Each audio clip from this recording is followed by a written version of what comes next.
ಯುದ್ಧ ಸಂದಿಗ್ಧ ಪರಿಸ್ಥಿತಿಯಲ್ಲಿ ಅನೇಕ ಬಾರಿ ಇತಿಹಾಸದ ಪುಟಗಳಲ್ಲೂ ಕೂಡ ಇದಕ್ಕೆ ಉದಾಹರಣೆ ಸಿಕ್ಕಿದೆ. ಅನೇಕ ಬಾರಿ ರಷ್ಯಾ ಹಾಗೆ ಭಾರತ ಒಂದು ಅರ್ಥದಲ್ಲಿ ಜಂಟಿಯ ಸಮರ ಅಥವಾ ಒಬ್ಬರಿಗೊಬ್ಬರು ಸಹಾಯಕವಾಗುವ ರೀತಿಯ ಪರಿಸ್ಥಿತಿಯಲ್ಲಿ ಇದ್ದದ್ದನ್ನು ನಾವು ಗಮನಿಸಿದ್ವಿ. ಕಳೆದ ಬಾರಿ ಭಾರತ ಹಾಗೆ ಪಾಕಿಸ್ತಾನದ ನಡುವಿನ ಸಂಘರ್ಷದ ಸಮಯದಲ್ಲೂ ಕೂಡ ರಷ್ಯಾ ಭಾರತದ ಬೆಂಬಲವಾಗಿ ನಿಂತಿತ್ತು. ಹಾಗೆ ರಷ್ಯಾ ಉಕ್ರೇನ್ ಯುದ್ಧದ ಸಂದರ್ಭದಲ್ಲಿ ಭಾರತ ಜಾಗತಿಕ ಒತ್ತಡದ ನಡುವೆ ಕೂಡ ರಷ್ಯಾದ ಜೊತೆಗಿನ ಸ್ನೇಹವನ್ನು ಕಳೆದುಕೊಳ್ಳಲಿಲ್ಲ, ವ್ಯಾಪಾರ ವಹಿವಾಟನ್ನು ನಿಲ್ಲಿಸಲಿಲ್ಲ. ಕೇವಲ ಇದಿಷ್ಟು ಕಾರಣಕ್ಕೆ ಮಾತ್ರವಲ್ಲ, ರಷ್ಯಾ ಹಾಗೆ ಭಾರತದ ಈ ಸ್ನೇಹ ಸಂಬಂಧದ ಬಗ್ಗೆ ವಿಶ್ವಕ್ಕೆ ಭಯ ಯಾಕೆ ಗೊತ್ತಾ? ಇನ್ ಕೇಸ್ ಯುದ್ಧ ಅನ್ನೋ ಪರಿಸ್ಥಿತಿ ಬಂದಾಗ ರಷ್ಯಾ ಹಾಗೆ ಭಾರತ ಒಂದಾಗ್ಬಿಟ್ರೆ ಎರಡೂ ದೇಶಗಳ ಸೈನಿಕರ ಬಲ, ಸೈನ್ಯದ ಬಲ ಎಷ್ಟರ ಮಟ್ಟಿಗಿರುತ್ತೆ ಅನ್ನೋದಕ್ಕೆ ಲೆಕ್ಕ ಇಡ್ತಾ ಹೋಗ್ತೀವಿ. ಆಗ ಯಾಕೆ ಜಾಗತಿಕ ಮಟ್ಟದಲ್ಲಿ ಭಾರತ ಹಾಗೆ ರಷ್ಯಾದ ಈ ಸ್ನೇಹ ಸಂಬಂಧ ಹೆಚ್ಚು ಹತ್ತಿರವಾಗ್ತಾ ಇರೋದನ್ನು ಕಂಡು ಅನೇಕ ರಾಷ್ಟ್ರಗಳು ಭಯಭೀತರಾಗ್ತಿದ್ದಾರೆ ಅನ್ನೋದಕ್ಕೆ ಉತ್ತರ ನಿಮಗೆ ಲಭ್ಯ ಆಗುತ್ತೆ. ಇನ್ ಕೇಸ್ ಭಾರತ ಹಾಗೆ ರಷ್ಯಾದ ಈ ಸೈನ್ಯ ಪಡೆ ಒಂದಾದರೆ ಯುದ್ಧ ಟ್ಯಾಂಕರ್ಗಳ ಸಂಖ್ಯೆ ಎಷ್ಟಾಗುತ್ತೆ ಗೊತ್ತಾ? ರಷ್ಯಾದ ಬಳಿಯಲ್ಲಿ 4,000ಕ್ಕೂ ಅಧಿಕ ಯುದ್ಧ ಟ್ಯಾಂಕರ್ಗಳಿದೆ. ಅಲ್ಲಿಗೆ ಎರಡೂ ರಾಷ್ಟ್ರಗಳ ಸೇನಾಪಡೆ ಒಂದಾದರೆ 8,000ಕ್ಕೂ ಅಧಿಕ ಯುದ್ಧ ಟ್ಯಾಂಕರ್ಗಳು ಲಭ್ಯವಾಗುತ್ತೆ ಶತ್ರು ರಾಷ್ಟ್ರಗಳ ವಿರುದ್ಧ ಹೋರಾಟಕ್ಕೆ. ಆರ್ಟಿಲರಿ ಸಂಖ್ಯೆ ರಷ್ಯಾದ ಬಳಿಯಲ್ಲಿ 3,500ಕ್ಕೂ ಹೆಚ್ಚು ಆರ್ಟಿಲರಿಗಳಿದ್ರೆ ಭಾರತದ ಬಳಿಯಲ್ಲಿ 4,500ಕ್ಕೂ ಹೆಚ್ಚು. ಅಲ್ಲಿಗೆ 8,000ಕ್ಕೂ ಅಧಿಕ ಆರ್ಟಿಲರಿಗಳ ಬಲ ಎರಡೂ ರಾಷ್ಟ್ರಗಳ ಸೇನೆ ಒಂದಾದರೆ ಸಿಗ್ತಾ ಹೋಗುತ್ತೆ. ಹಾಗೆ ಯುದ್ಧ ವಿಮಾನಗಳ ಸಂಖ್ಯೆ ರಷ್ಯಾದ ಬಳಿಯಲ್ಲಿ 1,500 ಯುದ್ಧ ವಿಮಾನ ಇದ್ದರೆ ಭಾರತದ ಬಳಿಯಲ್ಲಿ 2,200 ಯುದ್ಧ ವಿಮಾನಗಳು. ಒಟ್ಟು ಸಂಖ್ಯೆ 3,700ಕ್ಕೆ ಏರಿಕೆಯಾಗತ್ತೆ. ಹೆಲಿಕಾಪ್ಟರ್ಗಳ ಸಂಖ್ಯೆ ರಷ್ಯಾದ ಬಳಿಯಲ್ಲಿ 1,500 ಯುದ್ಧಕ್ಕೆ ಬಳಕೆಯಾಗಬಲ್ಲಂತಹ, ಯುದ್ಧ ಪರಿಸ್ಥಿತಿಯಲ್ಲಿ ಬಳಕೆಯಾಗಬಲ್ಲಂತಹ ಹೆಲಿಕಾಪ್ಟರ್ಗಳಿದ್ರೆ ಭಾರತದ ಬಳಿಯಲ್ಲಿ 800 ಹೆಲಿಕಾಪ್ಟರ್ಗಳಿವೆ. ಅಲ್ಲಿಗೆ 2,300ಕ್ಕೂ ಅಧಿಕ ಹೆಲಿಕಾಪ್ಟರ್ಗಳ ಬಲ ಈ ಜಂಟಿ ಸೇನಾಪಡೆಗೆ ಲಭ್ಯವಾಗುತ್ತೆ. ಇದರ ಜೊತೆಯಲ್ಲಿ ಡ್ರೋನ್ಗಳ ಸಂಖ್ಯೆ ರಷ್ಯಾದ ಬಳಿಯಲ್ಲಿ 10,000ಕ್ಕೂ ಹೆಚ್ಚು ಡ್ರೋನ್ಗಳಿದೆ. ಭಾರತದ ಬಳಿಯಲ್ಲಿ 3,000ಕ್ಕೂ ಹೆಚ್ಚು ಯುದ್ಧ ಸಂದಿಗ್ಧ ಪರಿಸ್ಥಿತಿಯಲ್ಲಿ ಬಳಕೆ ಮಾಡುವ ಡ್ರೋನ್ಗಳಿದೆ. 13,000 ಆಗುತ್ತೆ ಈ ಸಂಖ್ಯೆ. ಇದರ ಜೊತೆಯಲ್ಲಿ ಅಣ್ವಸ್ತ್ರ ಇದೇನೆ ಬಹುತೇಕ ಶತ್ರು ರಾಷ್ಟ್ರಗಳಿಗೆ ನಡುಕ ಹುಟ್ಟಿಸ್ತಾ ಇರೋದು. ರಷ್ಯಾದ ಬಳಿಯಲ್ಲಿ ಬರೋಬ್ಬರಿ 5,460 ಅಣ್ವಸ್ತ್ರಗಳಿದೆ. ಭಾರತದ ಬಳಿಯಲ್ಲಿರೋದು 180. ಎರಡೂ ರಾಷ್ಟ್ರಗಳ ಸೇನೆಯ ಒಟ್ಟು ಅಣ್ವಸ್ತ್ರದ ಬಲ 5,640ಕ್ಕೆ ಏರಿಕೆಯಾಗತ್ತೆ.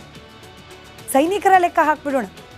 ರಷ್ಯಾದ ಬಳಿಯಲ್ಲಿ 13 ಲಕ್ಷಕ್ಕೂ ಅಧಿಕ ಸೈನಿಕರಿದ್ದರೆ ಭಾರತದ ಬಳಿಯಲ್ಲಿ 14.5 ಲಕ್ಷ ಮಂದಿ ಸೈನಿಕರಿದ್ದಾರೆ. ಅಲ್ಲಿಗೆ ಒಟ್ಟು ಸಂಖ್ಯಾಬಲ 27 ಲಕ್ಷಕ್ಕೂ ಅಧಿಕವಾಗುತ್ತೆ. ಈ ಸಂಖ್ಯಾಬಲವನ್ನು ಪ್ರಪಂಚದ ಯಾವ ರಾಷ್ಟ್ರ ಎದುರಿಸಲಿಕ್ಕೆ ಸಿದ್ಧವಾದರೂ ಕೂಡ ಅದು ಸುಲಭ ಸಾಧ್ಯವಾಗುತ್ತಾ?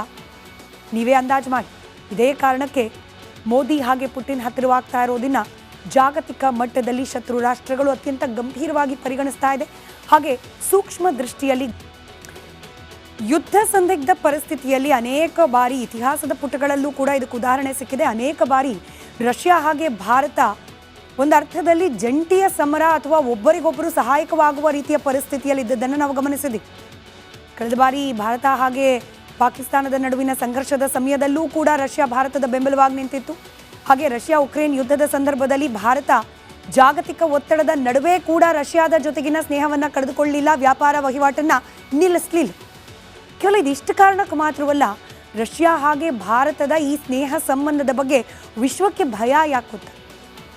ಇನ್ ಕೇಸ್ ಯುದ್ಧ ಅನ್ನೋ ಪರಿಸ್ಥಿತಿ ಬಂದಾಗ ರಷ್ಯಾ ಹಾಗೆ ಭಾರತ ಒಂದಾಗ್ಬಿಟ್ರೆ ಎರಡೂ ದೇಶಗಳ ಸೈನಿಕರ ಬಲ, ಸೈನ್ಯದ ಬಲ ಎಷ್ಟರ ಮಟ್ಟಿಗಿರುತ್ತೆ ಅನ್ನೋದಕ್ಕೆ ಲೆಕ್ಕ ಇಡ್ತಾ ಹೋಗ್ತೀವಿ. ಆಗ ಯಾಕೆ ಜಾಗತಿಕ ಮಟ್ಟದಲ್ಲಿ ಭಾರತ ಹಾಗೆ ರಷ್ಯಾದ ಈ ಸ್ನೇಹ ಸಂಬಂಧ ಹೆಚ್ಚು ಹತ್ತಿರವಾಗ್ತಾ ಇರೋದನ್ನು ಕಂಡು ಅನೇಕ ರಾಷ್ಟ್ರಗಳು ಭಯಭೀತರಾಗ್ತಿದ್ದಾರೆ ಅನ್ನೋದಕ್ಕೆ ಉತ್ತರ ನಿಮಗೆ ಲಭ್ಯ ಆಗುತ್ತೆ.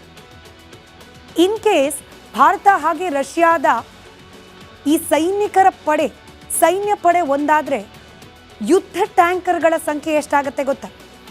ರಷ್ಯಾದ ಬಳಿಯಲ್ಲಿ 4,000ಕ್ಕೂ ಅಧಿಕ ಯುದ್ಧ ಟ್ಯಾಂಕರ್ಗಳಿದೆ.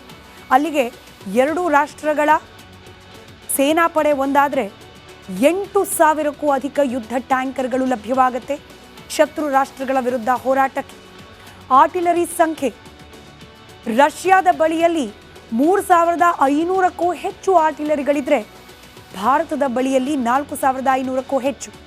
ಅಲ್ಲಿಗೆ 8,000ಕ್ಕೂ ಅಧಿಕ ಆರ್ಟಿಲರಿಗಳ ಬಲ ಎರಡೂ ರಾಷ್ಟ್ರಗಳ ಸೇನೆ ಒಂದಾದರೆ ಸಿಗ್ತಾ ಹೋಗುತ್ತೆ.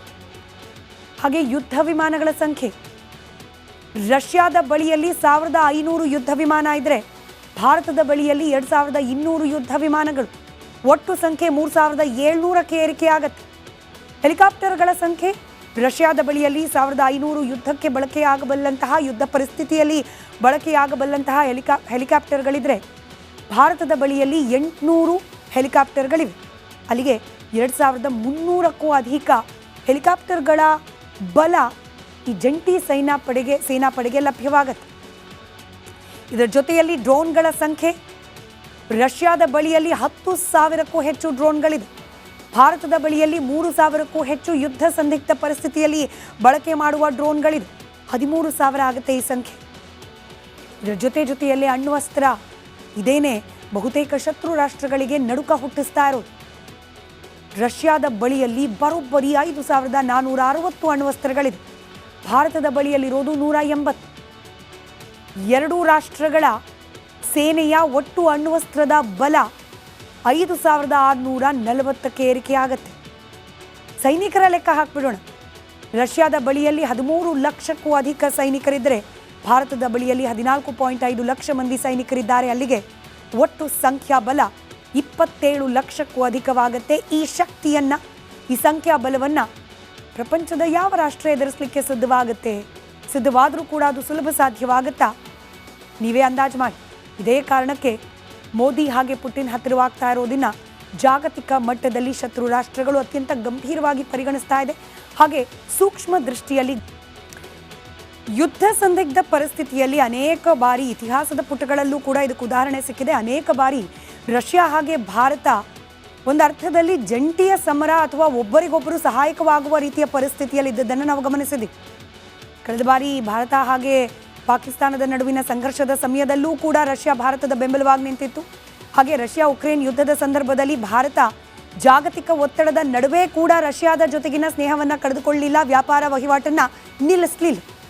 ಕೇವಲ ಇದಿಷ್ಟು ಕಾರಣಕ್ಕೆ ಮಾತ್ರವಲ್ಲ, ರಷ್ಯಾ ಹಾಗೆ ಭಾರತದ ಈ ಸ್ನೇಹ ಸಂಬಂಧದ ಬಗ್ಗೆ ವಿಶ್ವಕ್ಕೆ ಭಯ ಯಾಕೆ ಗೊತ್ತಾ?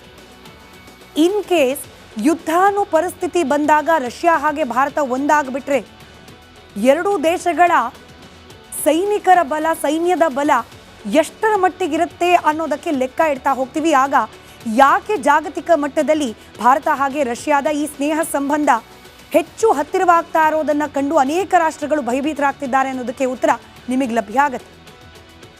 ಇನ್ ಕೇಸ್ ಭಾರತ ಹಾಗೆ ರಷ್ಯಾದ ಈ ಸೈನ್ಯ ಪಡೆ ಒಂದಾದರೆ ಯುದ್ಧ ಟ್ಯಾಂಕರ್ಗಳ ಸಂಖ್ಯೆ ಎಷ್ಟಾಗುತ್ತೆ ಗೊತ್ತಾ? ರಷ್ಯಾದ ಬಳಿಯಲ್ಲಿ 4,000ಕ್ಕೂ ಅಧಿಕ ಯುದ್ಧ ಟ್ಯಾಂಕರ್ಗಳಿವೆ.